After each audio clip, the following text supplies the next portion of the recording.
Welcome back to On the Track and welcome to Season 2. We're here to explore people and places from around the world, and we hear the stories that have transformed my guest's journey and helped them get on the track. Now, it's not always pretty, but if you need practical advice to tackle roadblocks ahead, there's no better way than learning from someone who's been there before. This week's guest is Robert Manolson, the driving force behind Powerful Play Experiences, a man on a mission to bring authentic connection and mental wellness back into the workplace through play. Robert is energetic, complicated, warm-hearted, and totally committed to helping teams reconnect with their inner child. And even if that part of themselves has long been buried, his sessions help ease the spirit, spark joy, and most importantly, start the conversation around mental health. It wasn't always this way. After years of struggling silently with depression and anxiety, Robert found clarity not in medication or therapy, but in play itself. And when the Canadian Mental Health Association confirmed what he'd long suspected, that he was managing a genetic legacy of mental illness, it gave him the yes moment he needed to go fully self-employed and embrace who he truly is. Now Robert sets the stage, he builds the playground, he invites the people to play their own way and move from a place of unhappy to a place of happy. Welcome to episode 80 of On the Track, and welcome Robert Manolson from Powerful Play Experiences. I've caught him eventually. Robert Manolson, somebody I've known for over 10 years, 12 years maybe, who came into my life as a bolt of lightning and has never gone out of it, even though he thinks he has gone out of it. But anyway, Rob, welcome along to On the Track. Is that what I am, a bolt of lightning? You're a really positive bolt of lightning if you can get one. But I just enjoy your company so much, and people will get to know about that in a moment. So anyway, what I wanted to do is just, first of all, give people an idea of the type of company that you have and what you do for people. You know, Dave, I love that term, bolt of lightning. I think I'll put that on my resume. That'll be a good opening phrase on my resume. And I try to be a bolt of lightning, either with teams in today's world of work, or one-to-one delivering career planning support services to both youth and adults. And the key is to be that bolt of lightning, right? To shake things up and really get people to think and do differently. So when it involves teams in today's world of work, is through something that I call Powerful Play Experiences brings people together. 19 years I'm doing play-based learning workshop experiences. What do you have to say about that, Dave? Well, first things first, you bowled me over by 19 years. I hadn't realized you'd been going that long with this. So like, take us back those 19 years, okay? And let's give a flavor to the audience of what was your bolt of lightning that got you started? How did you get inspired to start? Yeah, you know, Dave, that's an awesome question. But let's table that just for a second, because today's bolt of lightning is play-based learning workshop experiences. It's all about getting adults in today's world of work, adults who are part of teams in today's world of work, to play together, to have fun together.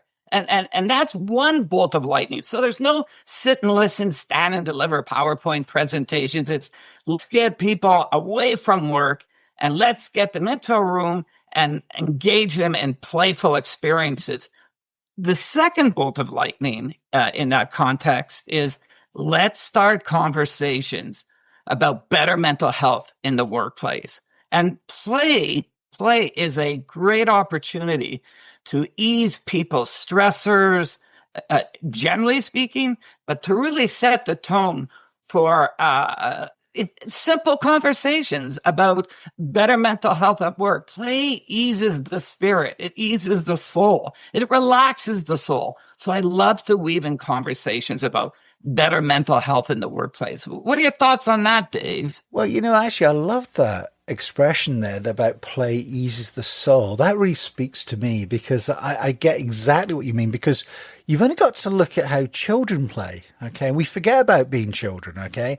It's the inner child is always in us. We just have to tap into that. But you look at children in a playgroup or, like a daycare, and you watch how they interact with each other, and they start playing, they start chasing each other. There's lots of laughter, lots of interactions. There's the quiet ones in the corner that don't get involved.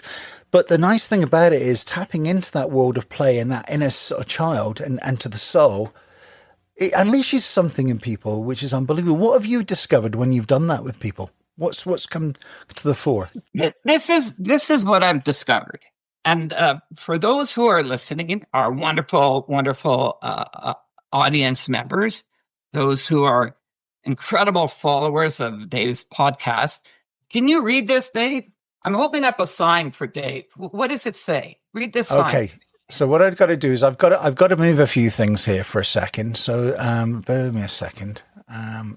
In person and online, play-based workshop experiences are a great remedy for anyone experiencing mental health challenges. Play frees the soul from sadness, stress, and anxiety. It then opens up space for plenty of fun and a much-needed dose of happy, good energy to step in. People then feel safe, comfortable to start conversations, tell their stories, and feel much better. What are you thinking? Yeah, I mean, that relates to me in so many ways, because I've actually felt this over the years that when you get involved with a group, especially if you're new into a group, a new person can tease great things out of an existing group. I often found that, right? So I like going into those groups. It's like the cat among the pigeons. They all go everywhere. But you manage to catch some and you say, no, settle down. I'm not going to eat you yet. You're just going to try and explain to me, what does this feel? What does this mean? But you see, you've done a really good thing, Rob. I love you to bits for this, right? You've turned this interview around and you're interviewing me, but I'm supposed to be interviewing you. Well, we're not here today, from my perspective, for an interview. You and I are deep thinkers, and we're not surface talkers. We're not surface talkers. No. And you and I can throw any topic out there and dig deep below that topic and get to the truth. And look how quickly we got to the truth about the value of play in today's world of work by marrying it to the whole idea of better mental health. And the lightning bolt for me 19 years ago was just that. I was experiencing my first episode of depression and anxiety. I've experienced multiple episodes over the past 19 years while running the business. Right. But my first episode of experiencing depression and anxiety was like a little bit of a kick in the arse, because I said to myself, this unhappy, there's a cause for it. And it had me reflect on my situation as an employee in today's world of work. And I knew I needed to make a change at that time, amongst many other changes, to bring back the better, to bring back the happy, and moving away from the world of employment in today's world of work into self-employment. And you know this, you definitely know this, that gave us the creative control, right? To allow who we are to shine, to dig deep into the authenticity that is us, and then begin to share it with others. And that was my bolt of lightning. What was I being given the permission to be the authentic me in today's world of work? Or could I explore that further and bring it out and share it with others through this avenue called self-employment? And you know all about that. Absolutely. Yeah, no. And it's a double-edged sword, from my perspective, and I'll speak personally, it's a sense of freedom, which I really adore. And the fact that the buck stops with me, I can mold where I want to go, but how, you have to take the rough with the smooth. And it was interesting what you just said there, that you had those ups and downs, those depressions as well. They didn't stop 19 years ago. They probably got a little bit worse, to be fair, when you started the business, because you were thinking, where do I go now? What do I do? But how did you settle things down, if you did, to become focused? Okay, so that's another great point for discussion, or just for conversation. So let me put some thought to that. I was really naive at that time, David, during my first episode of depression and anxiety. Being a man, I thought you go through it once, you get better, and then that's it.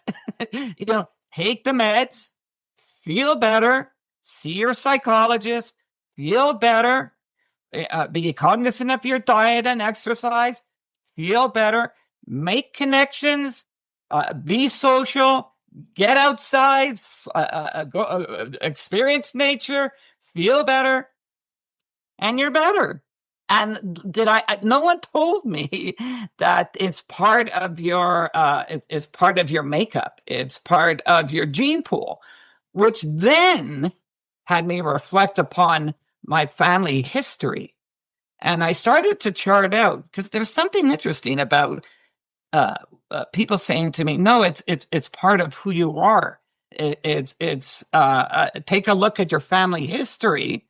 And I did. And it was interesting because I was able to go back as far as, well, just my grandparents on both sides of the family.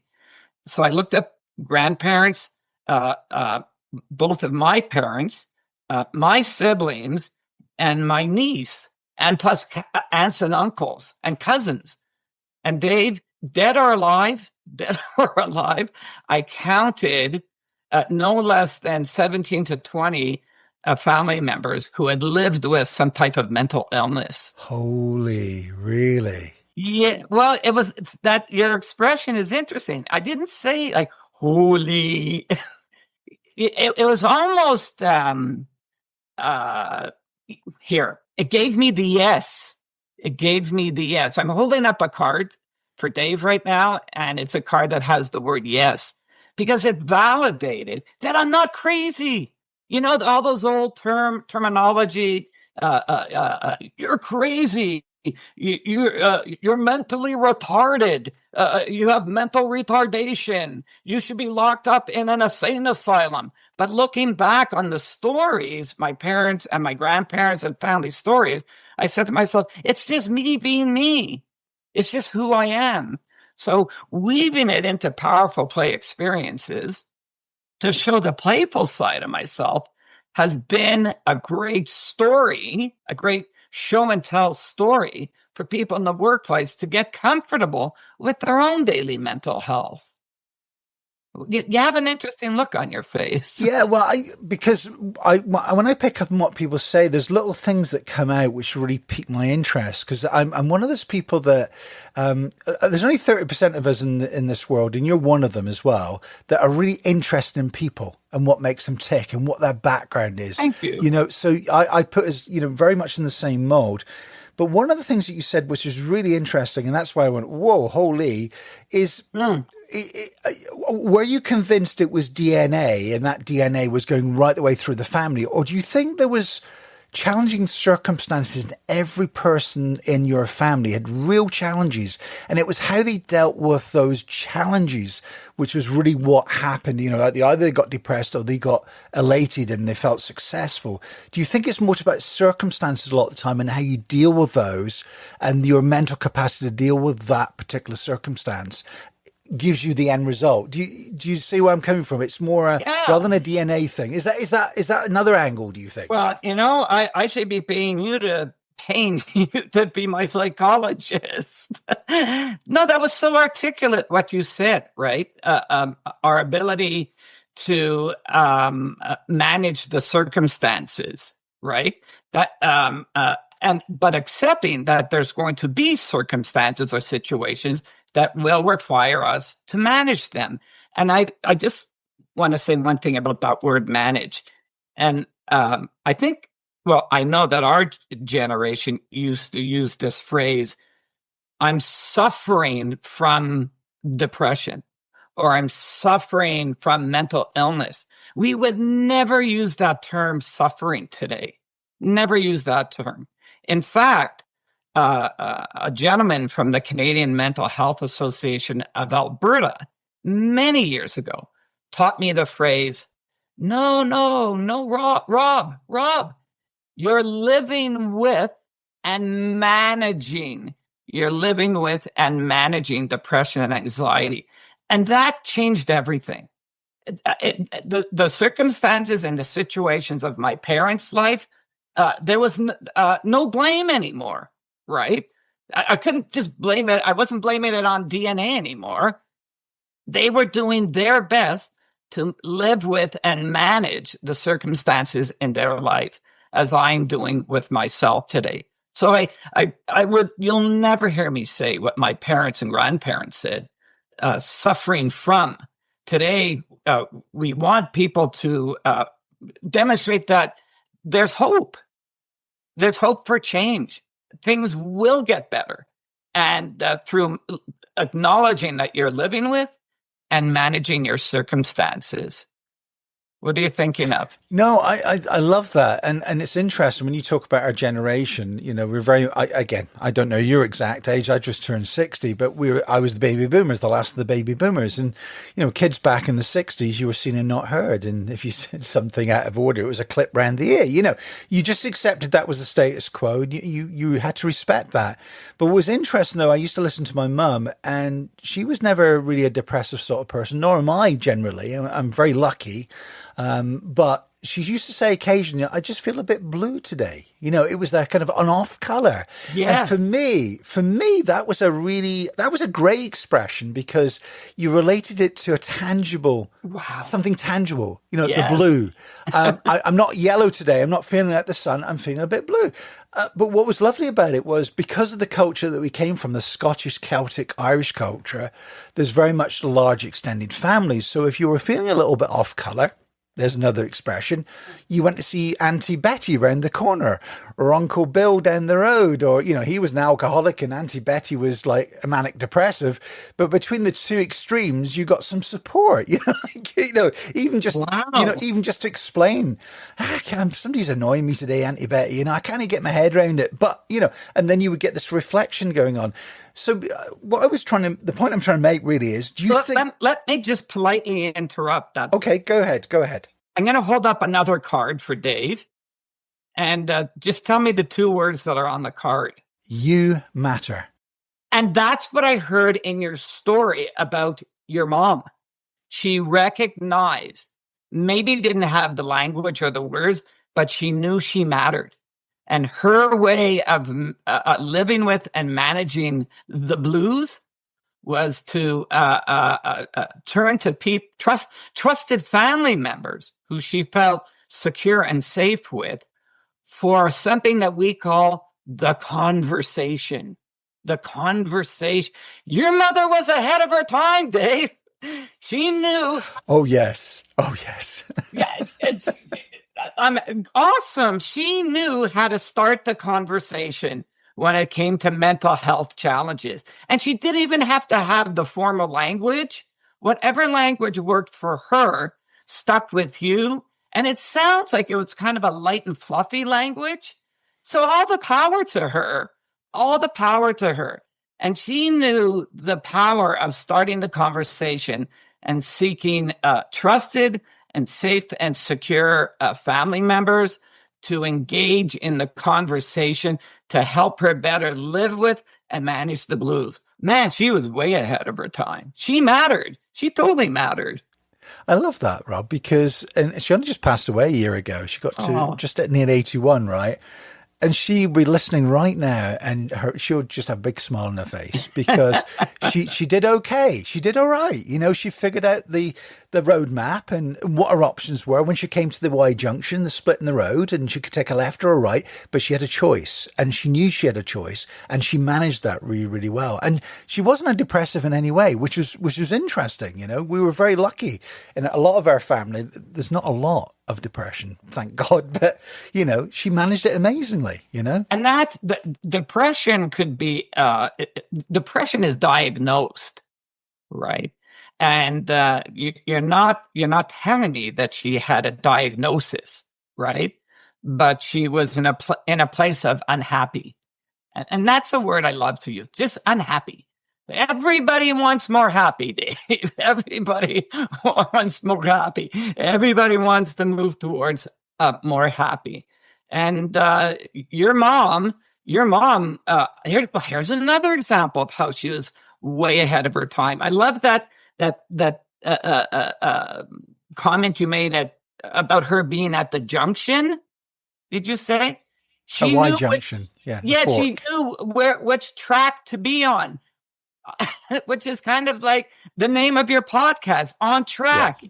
She was able to reflect upon herself and her situation, manage it, and then get on track with the track that would continue to move her forward. Yeah, there are speed bumps along the way. Did you name this podcast based on your mother's ability to stay on track or move on track? No, actually, it's much more innocuous than that. When I started in radio way back in the 1980s, I had to come up with a name for my radio show, which was about the 50s and 60s music. And so I actually stole it. I'll be totally honest. I heard it on a radio station, like in a different country. And it was like in the 70s. And I thought, I love the name of that radio program called On Another Track. And so I then just inherited it and started using it back in the 80s. And it's come all the way through. But what I did do when I started to broadcast again, which was after I lost my job in 2020, I was so angry with people. You didn't lose your job. No, okay. I moved on from the job that I had in 2020, just around COVID time. But the thing about it was I was so angry with the situation. I thought, you know what? I've got to put this energy into something that is really positive. And so for me, I'm a creative like you. And I decided that, sorry, I'm going to start a podcast. I'm going to start broadcasting again. Somebody suggested it, and I loved it. As soon as I did it, it was so cathartic. And I could bring people in, like yourself, from all around the world who'd been through similar situations. And then they decide, they could say how they dealt with situations, how they fell on their backside, on their arse, as you said, and got back up again, dusted themselves down. Now, what did you do? How did you get on the track? So it just fitted. It was there already, the name. That was the really interesting thing about it. And what I totally appreciate in what you just shared is you very, very briefly talked about the creative view. And that was a wonderful awareness of yourself that launched you into the next phase of your life. You acknowledged and gave attention to the creative view. And once upon a time, a few years ago, I wrote a very short article called Just Be You, the Creative You. And it begins with the phrase, if there's one thing you can count on each and every day, is that your life will change and that your life will keep on changing. But if there's one thing you can count on during these many changes, it's you. You can count on you. You're the constant in all the changes that are taking place in your life. So I'm just totally flabbergasted because I can appreciate how you leaned on the creative view, and that was going to be the rock in your life to begin rebuilding this next phase of your life. So way to go, Dave. Way to go, Dave. Okay, now I love that. Now, and again, this is the Mutual Appreciation Society. I mean, I see so much in you, Rob, as well. One of the things, though, I've always come across, and I remember hearing this expression probably about 6 or 7 years ago, is somebody, and they've heard it on the podcast before, everything is on the other side of fear. Everything is, right? And that's quite a bold expression. But when you sort of deconstruct that slightly and you think about it, it is about jumping through that precipice or through that, that sphere to go into the unknown. And so for human beings, do you think a lot of the time is the people that do survive or do a little bit better or manage better are the ones who are able to understand fear and what that really means and conquer it in some way to be able to get to the next stage in their life? Do you think that is a bearing factor on how people deal with things? Okay. I believe that that's a very small segment of our population. I believe that most of us, like myself, take the unexpected route or the unplanned route of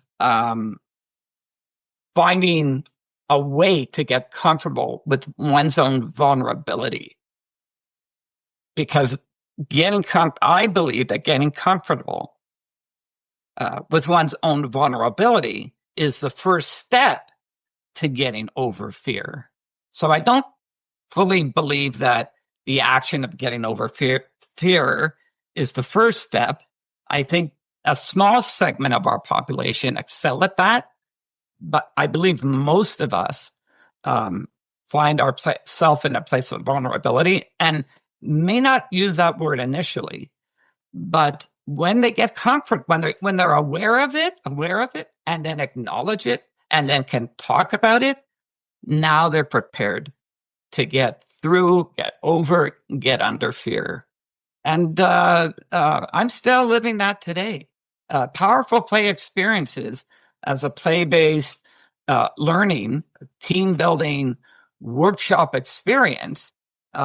Yes, 19 years, but the past 5 to 10 have not generated a damn good has not generated a decent revenue. So, how do I need to face fear? What's the first step I need to take to face fear in terms of my readiness, my willingness, and my ableness to plan the next phase of my life? I need to get vulnerable with myself. And I really don't know how to explain how you do that. I think it's just I have way too many conversations with myself, Dave, way too many. I love that. I love what you just said. That I have way too many conversations with myself. That is wonderful, because I think there's more people than they would admit that they have these conversations with themselves. Because you know what it is? We always had an expression. Again, this is the Glaswegian thing. You're doing okay as long as you don't start answering yourself back. When you ask the questions, that's when you're going off. Woo! But the point is, though. You said something so good there. Is being vulnerable. Okay. Is there an embarrassment about being vulnerable? Because I think that might be linked to why powerful play, I'm not saying it's not as successful, but is not accepted in the workplace so much. Because there is an element of vulnerability in playing like a child and tapping into the inner child. That must be a big stumbling block for some people. Would you agree? During the COVID years, clearly powerful play experiences as a in-person play-based learning workshop experience was shut down. And that began a shift in my thinking about the idea of play and fun as a healthy message to send out to the universe during COVID, simply because people were stuck at home. And it was well received. I mean, most people who interviewed me or met me on Zoom would see the banner behind me as it's here right now and say to themselves, so be it that I'm stuck at home, tell me a little bit about this fun and this play and how it can assist me in better managing my mental health. So I thought to myself, at the tail end of COVID and coming out of COVID, the world seemed ready for the fun at work message and play message, but not so, not so much. And I say that not having done a lot of research as to why it wasn't quite as ready as I thought it would be.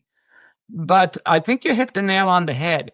It's in part the uneasiness that people were experiencing emotionally during COVID.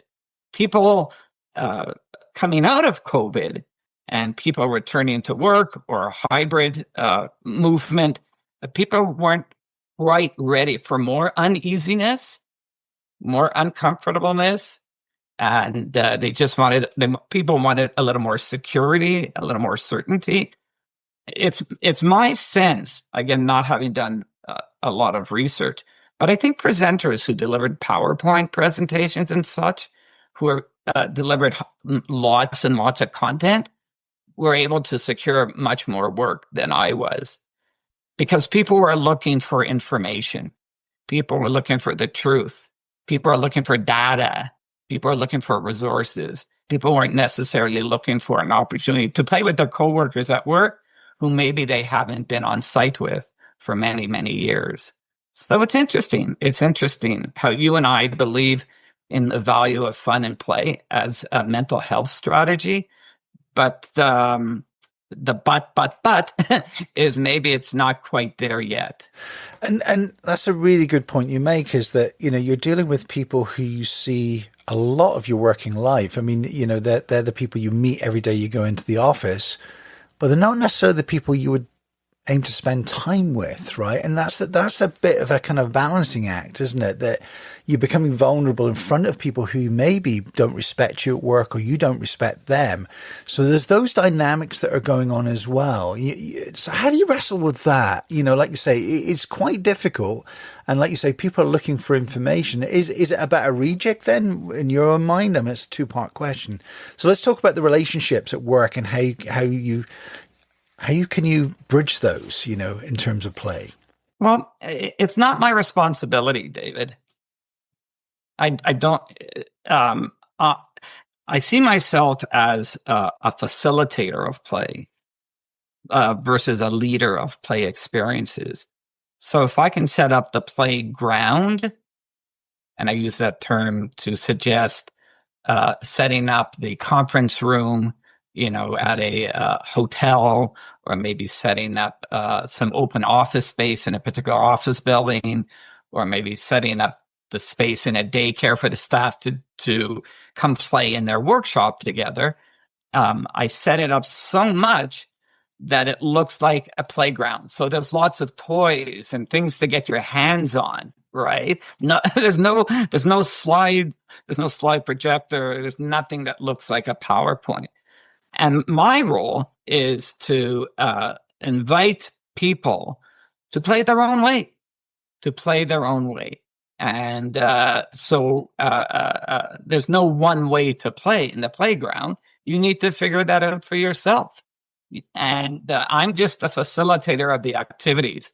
So I'll lay them out for the group, small group activities, large group activities, and get at her and play.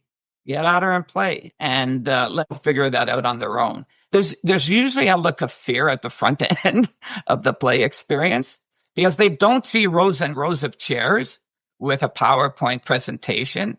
What they see is a lot of toys in an open space, little or no chairs, so people don't know where to put themselves, immediately. And of course, the idea of playing in front of your peers can be a little bit uneasy, considering that the leader of the team hasn't told them anything about me showing up and delivering a workshop. I've always been fascinated with that. When I say to the leader, I'm going to send you a poster about the workshop, please get it out to your staff so they know what's happening, not what's going to happen, but what's happening and what they can expect. And all leaders never do that. So that's intriguing, though. Why is that? Let's dig a little bit deeper into that. What's going on there? Well, it comes back to fear, right, and vulnerability, right. So the least that people know, or the little that people know, results in less fear or less vulnerability, right? So as people enter the room, I'm already high-fiving them, Dave. Yeah, I'm already. I love that. There's no official beginning. You're coming to the playground to play, so there's no official. People often say to me, "How come you didn't officially start?" Well, why? You came to the playground to play. So as you came in, we started the high fives. You got to know each other, and we just continued to launch in the rest of the activities. And by the end of the workshop, as people are leaving, now they're high-fiving me and saying to me, "So when are you coming back?" Because they made it through the vulnerability, they made it through the fear. And most significantly, and I say this with humor, nobody died. Nobody died. That's my favorite expression. Did anybody die? Well, then what are we worrying about, you know? That's it. Nobody died. Oh my, I'm having far too much fun interviewing Robert. But before we get back to the interview, I just want to give a big shout out to our folks at Commercial Food Service for supporting the programme today. CFS has had over 20 years supporting schools, offices and daycares across Alberta with reliable grocery delivery and warm personal service. And it's a family business that knows how to deliver. So just check them out at cfsfood.ca. Now back to Robert. So here's the thing, and because I've been to your sessions before, I just so enjoy them because I just throw myself in. I mean, I'd be terrible on stage. Like I always say to people, I couldn't go on and be in a performance and be on stage, but throw me into a room of people. I love it. I love it because you start to see the synapses going, the little bolts of lightning are starting. You get something out of that, and you get something out of it. Let me just politely interrupt again.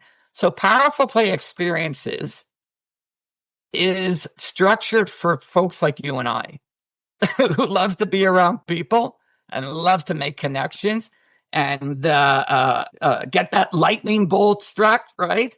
Get things happening. Because on the flip side, the PowerPoint presentation with the rows of chairs, they're made for the data and information people. And they literally kill the spirit and the soul of folks like you and I. So as people are coming into the room, those who are like you and I and love to be around people, they're already in. They're in, all in. They're playing immediately. And it's generating that energy from them that I can pull in all the others as well. So it's interesting. I often say in my head, for those of you who expected a PowerPoint presentation with data and information, no. This is my turn. It's my time. We're going to turn this into a highly engaged play experience, and you'll learn something about yourself, and you'll feel better for it at the end. Okay, I want to ask you a specific question then about situations. So you've done many of these over the years. What's been your least successful? And then on the flip side, what's been your most successful with these situations that you've created? Well, how come I knew you were going to ask me that? What do you mean by least successful? Most okay. Successful? All right. So often when you are very well versed in what you do, you live and breathe it. It comes from the soul. Okay. You know that in your own mind, there's only a couple of different ways the situation can go sometimes. Okay. It could be a left or a right, like a fork in the road. But often as not, there's a third option that you just didn't see come out of left field, and it totally took you by surprise. But ultimately, there was some benefit to it. Has there ever been a situation like that you've been into? Oh, thankfully, no more than 3 times over 19 years. I've been blessed with delivering workshop experiences, play-based workshop experiences, for incredible leaders in the workplace who are 100% open, real and authentic with me prior to the workshop. They provide a heads up as to the dynamics of the group. They provide a heads up regarding their relationship with the team members and everybody's relationship together. Where it falls apart, and those are the three workshops I'm thinking of in this moment over the past 19 years, was when the leader, prior to delivering the workshop, chose to not share openly and authentically the truth. So they had their version of the truth. And most often, it was conveyed in such a way that the leader was hiding from particular problems or issues or dysfunctional relationships between the team members and the boss.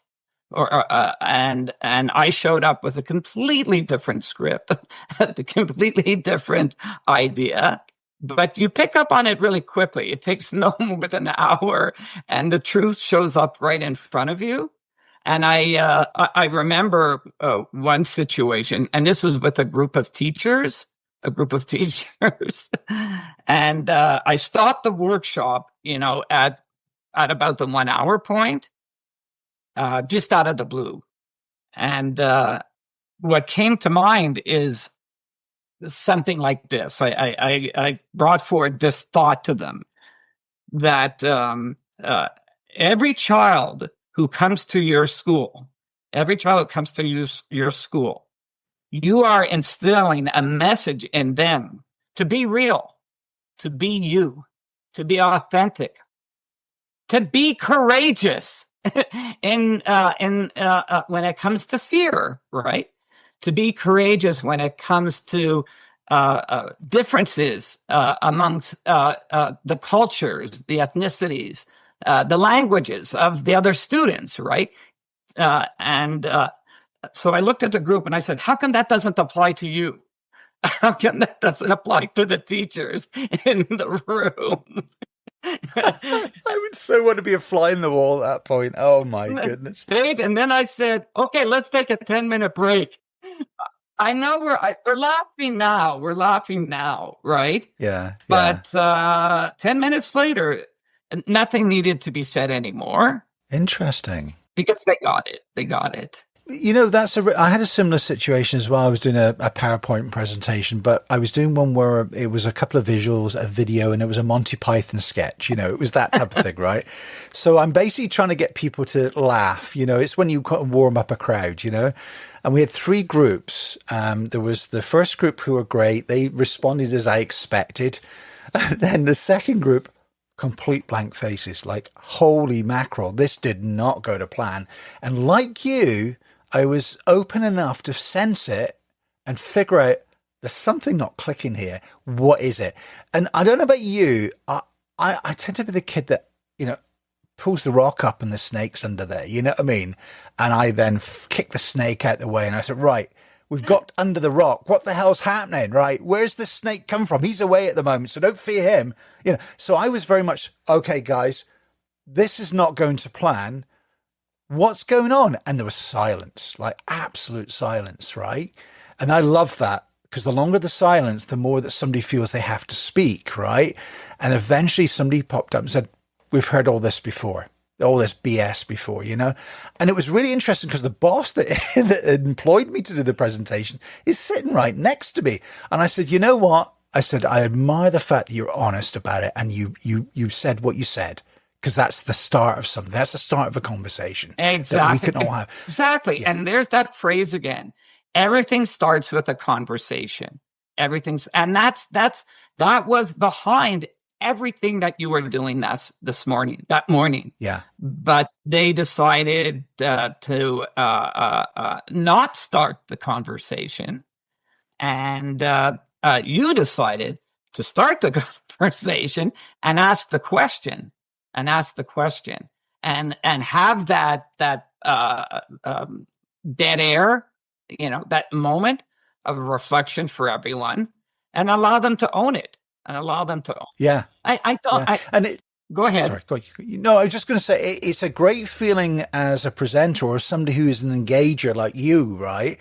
That you can pick up on that. You have the little, what do they call them, the spidey senses that pick up on that, and you know how to pivot using that modern word and say, okay, right, we're clearly not going down the path we expected, but let's have that conversation. And I love those situations. I don't know why, because it's almost like a lot of people would just be frightened by those. But to me, that's great. Let's get our teeth into it. Let's sort this out now, Not that they wanted to necessarily, but we end up having that conversation. And the boss of that group knew that that's something now that they would have to deal with, And that was good for the company, because you could then say, well, is it just a number of people that are causing those sort of problems? And I shouldn't say it that way, but are maybe, what's the word?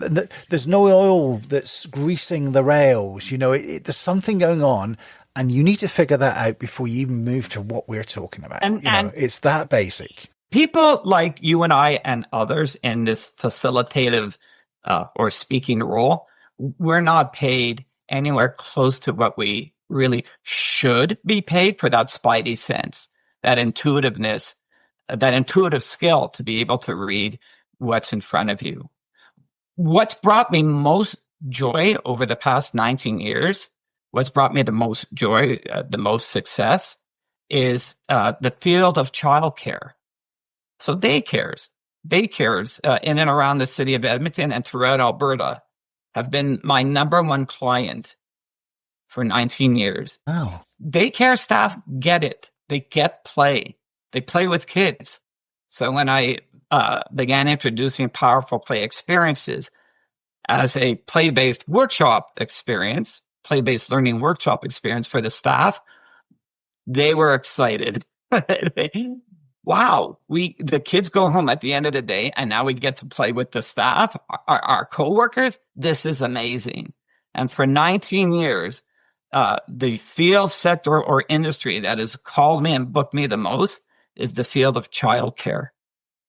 The segment of our population that has laughed the most, giggled the most, you know when you laugh and you go so hard your cheeks hurt? Oh, I know. I love that. Who's played the hardest is First Nations. Oh, now that's really interesting because Yeah. I love dealing with First Nations. I love interacting with them because, again, it's about being a bit vulnerable. It's about, hearing their story, right? Which I love hearing their stories. Some of them are like, whoa, off the scale. Like, how did you survive that? But you're still here. You're still going. You're still positive. And there's a great interaction with them on a completely different level. So what I hear in a very subtle way is, thank you for giving me an opportunity to check my crap at the door. And I say that with humor. And providing me with an opportunity to be in the moment with this wonderful group of people around me, sometimes in a conference or sometimes with coworkers, and just playing, just pure play. And how many of them have always said to me, "Oh, my cheeks are so sore," and they play the hardest, they laugh the hardest, they giggle the hardest, and they're a group of people who always have sore cheeks from the experience, and they're so honest about it. That you hit the nail on the head. And this is the thing I found with interaction with Indigenous and First Nations people, is that there is an honesty that you just don't get anywhere else. And I love that transparency. They'll come up and say to you, "You know how you made me feel?" Yeah, that's it. That's exactly it. And I've had that so many times when doing presentations, because I think to myself, okay, I'm doing playgrounds. What do I want them to imagine? I want to take them on a journey, a nostalgic journey back to when they found their best playground they ever had played on. And then you said, shut your eyes. Let me take you on this journey. Let's go back. Imagine you see that playground in the clearing, and you paint that picture. And once you've painted that picture, I find with the First Nation Indigenous peoples, they get it. They're on board. They get it, right? And they remember it. And that's the thing. And then there's the powerful part of, I know we're going a little bit tangenty, you're going off the tangent here, but that's the powerful part of play, is it's story as well. It's about storylines. It's about how that information is conveyed. And they have a great history of that in their cultures, of stories and play, and how that is conveyed, that information through the generations. So the workshop becomes an opportunity, it becomes a permission to revisit those stories, right? And to be in the moment with who they are, where they are now, and where they want to go, all through play. And like yourself, so many of the participants from First Nations in the workshop always come up to me at the end and say, "Boy, I feel great." It's just like, wow, that's cool. That's really cool. One last point on that. Again, working through the vulnerability and getting over the fear. And when you invited me to be with you today, and I appreciate it, thoughts were playing in my mind over and over again. Why am I here? Like, how do I sustain myself on my present day track and whatever track's going to present itself? now and into the future. It always comes down to being kind and gentle around my vulnerability and knowing that I don't have to be Superman to get over the fear every day. But if at the end of the week, after 7 days, if there were more days that I got over the fear by being real with myself, then it was a good week. And, so I've seen a change just in the hour that we've been talking with you, Rob, because you've got Rob, the personality, the energy personality, the one that projects and has got that amazing energy, to one that is now very conciliatory, very real, very vulnerable, because you're telling me things I never knew before, right? And which I love, right? And for me, that's a big thumbs up on my part. I'm starting to get who the real Rob is. And the other thing is, I wanted to part the business for a second, right? Because this is really important. I think I explained this earlier on. Is I want to be able to get to know you even more, right? Because I think this is really important. Are you able to sort of give me a little taster about where you and your family came from and what family history is, and maybe some of the people that kind of influenced your life as you move through life? It's not very interesting, David. It's not very interesting. I'm sure it is, because I know a little bit about you, but I don't know enough. Well, but tell us about your family history.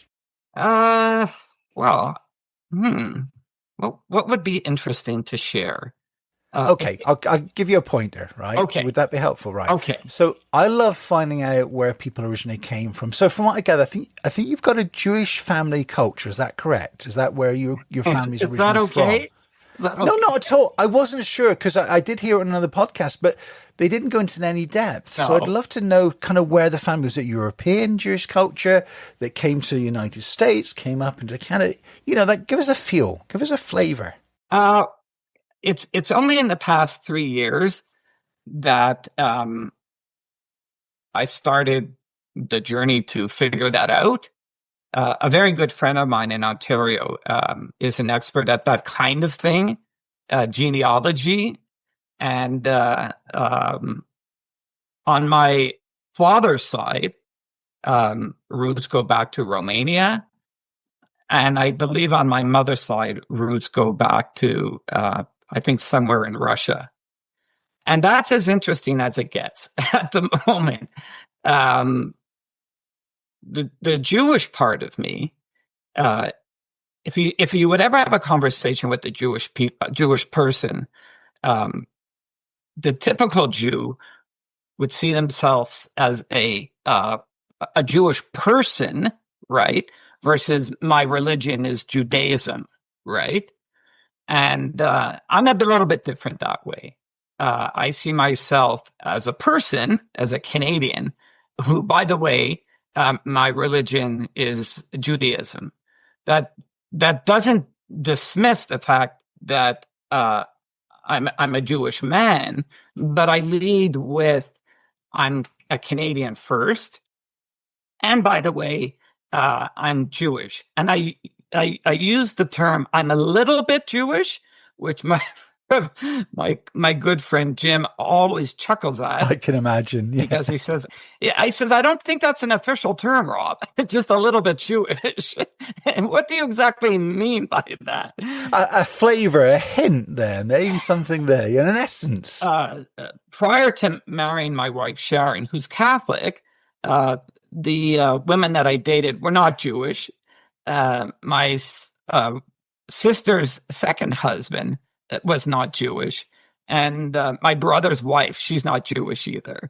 So God bless my parents who didn't dig in and say, Judaism first. No, they just said, love and happy and peace. That's what comes first. And that's really interesting, though. And I love what you just said there.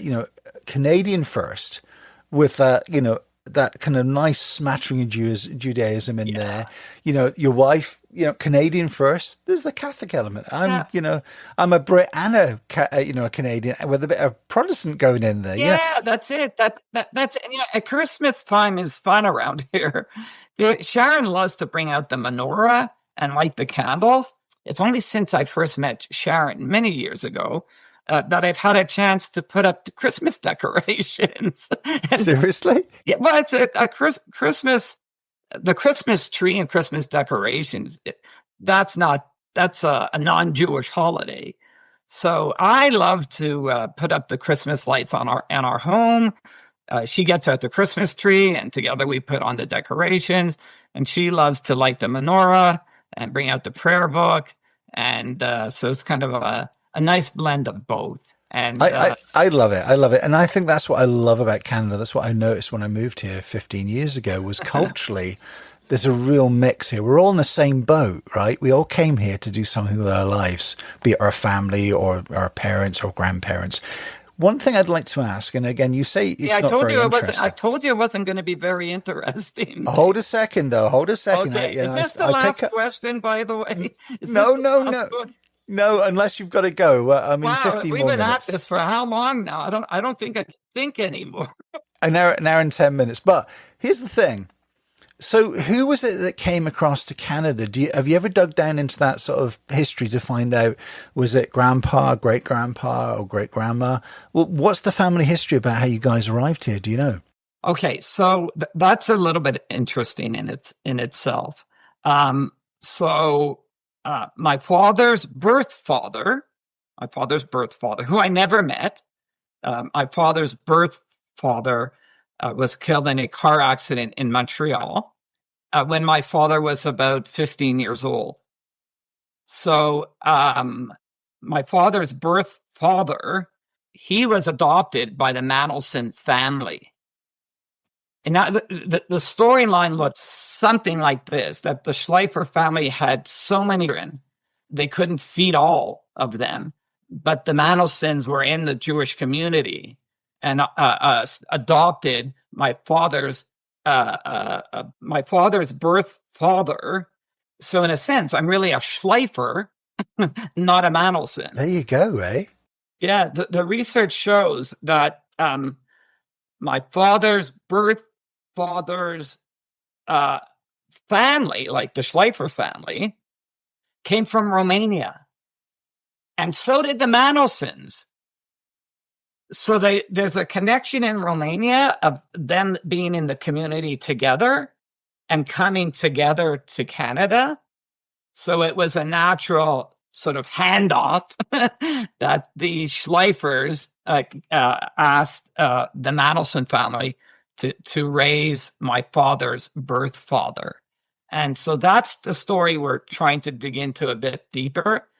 What I found very cool was the fact that both the Manolsons and the Schleifers were in Romania, but in a community where everybody knew each other and they sort of came over together, which just made sense during those particular times.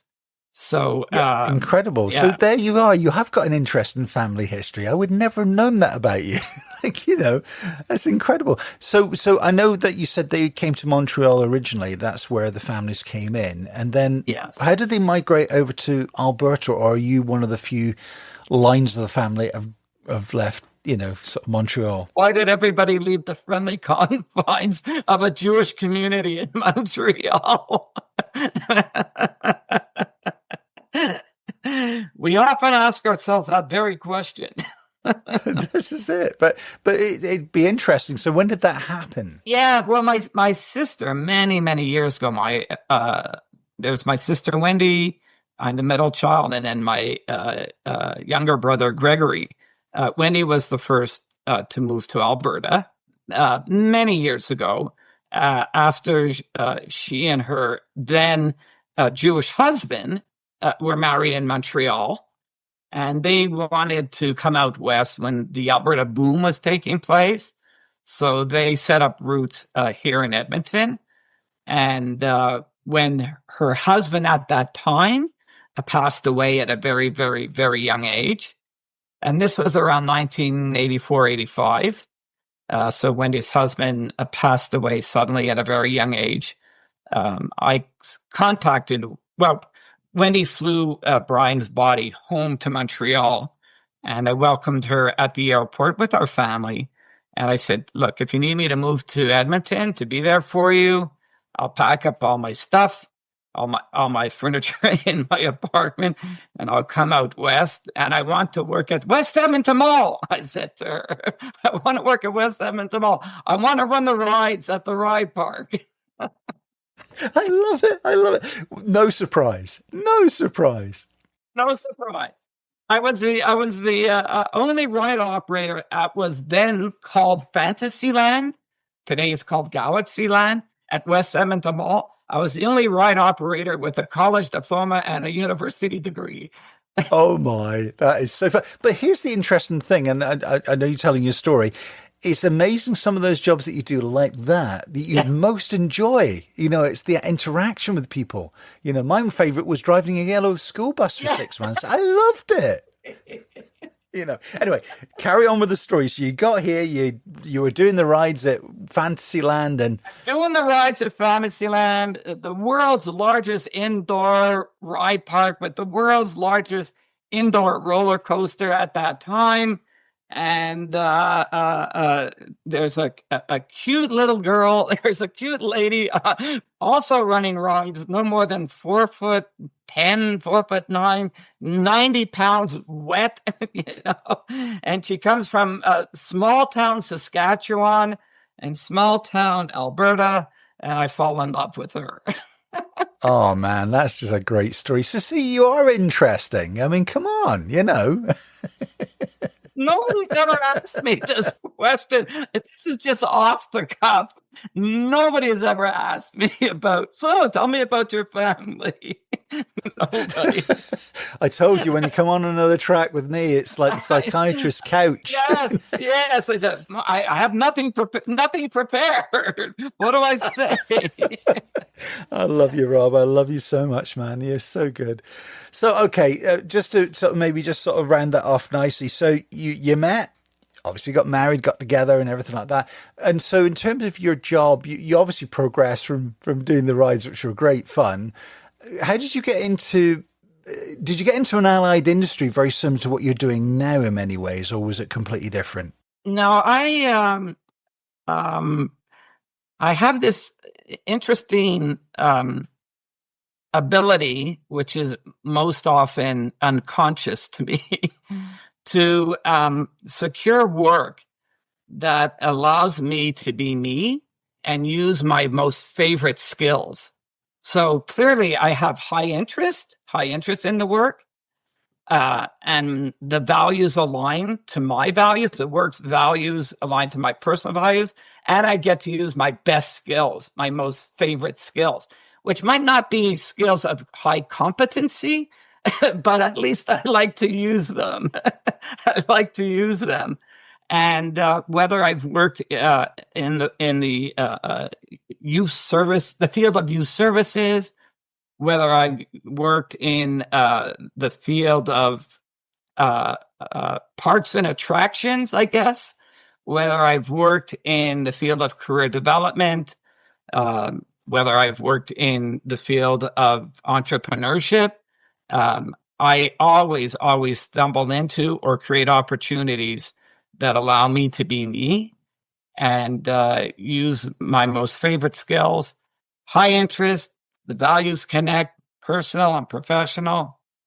I just don't know how to do it any other way, Dave. Well, that sums it up. That sums it up, yeah. I commend people who take a job for the sole purpose of making money.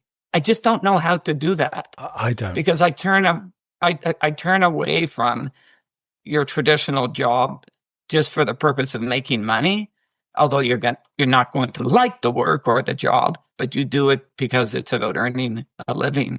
I commend people who do that.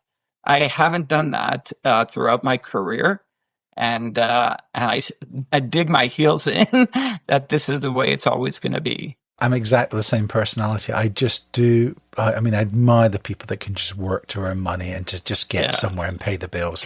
I've got to be engaged. I've got to be connected to my work. I've got to have it in my heart and soul that I'm just living and breathing it, you know. And there's been a few jobs that I've had that really tick those boxes, you know. This being one of them, which I really enjoy. I love getting to know people and, like I say, building that carpet up and just seeing what's underneath, you know. So there you go. Yeah, well, it's this what you've created here is just an extension of you being you, right? And our journey has been the same in the sense that we haven't been fully respected in today's world of work. And our awesomeness has not always been tapped into, right? And people's fears and insecurities with themselves get in the way and of allowing us to be the best that we can be. And as a result of that, our employment often is very short. And we're moving on to something different. And years ago, you and I, we make a decision to dance to the beat of our own drum, to find our own path, to do it our way. And I hope that through what you're doing, that you feel at peace with yourself, because that's been something that I've achieved through having my own little business called Powerful Play Experiences, having endured multiple firings in different workplaces that led to me not being at peace with myself. So building this and owning it or delivering it in a way that is just an expression of me has definitely been good for my mental health. It's been a great strategy to best manage my depression and anxiety. And I think, well, I know that folks like you and I are definitely challenged in today's world of work because we're different. We're not the same. So continue to do what you feel is right, and follow your own track. Follow your own track. Well, at this stage in the interview, we actually got cut off for the third time on our Zoom call. And I could feel that Robert really just wanted to sort of finalize everything. He said, we've said everything, but I think we had a lot more to talk about. But to be fair to him, I respected his time and I wanted him to really just finish off and have the last word. So I asked finally, Robert, if you could just drop us a quick line or a bit of audio to say how we could get in contact with him. So the best way to contact me is through my website, www.powerfulplay.ca. That's Powerful Play Experiences, www.powerfulplay.ca. Better yet, give me a shout at 780-297-4103 or robert@powerfulplay.ca. Thank you very much, Dave. What an awesome time we had together. So great to reconnect with you again. Let's stay in touch, and I hope everybody enjoyed today's podcast. You've been listening to On the Track with me, David Wilson. My guest today was Robert Manolson of Powerful Play Experiences, reminding us that play isn't just for children. It's a lifeline, it's a conversation starter, and sometimes it's the bridge from darkness to light. Today's episode was brought to you by Commercial Food Service, proudly serving Alberta's schools, offices and daycares for more than 20 years. Visit cfsfood.ca to learn more. Don't forget to subscribe for more stories from extraordinary people who get themselves on another track. We'll see you next time.